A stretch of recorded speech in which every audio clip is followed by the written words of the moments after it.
Hi everyone!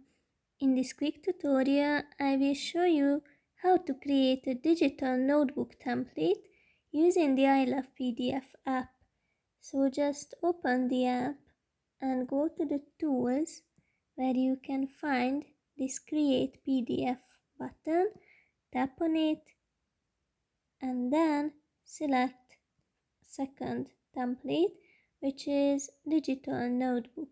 So if we click on the red button here, we will have a PDF file which looks like a digital notebook.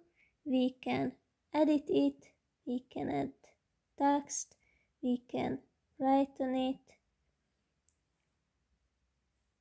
and that's basically it. If we go back,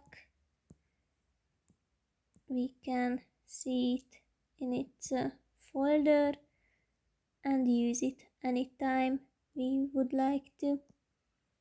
I hope it will be useful for you. Thanks for watching.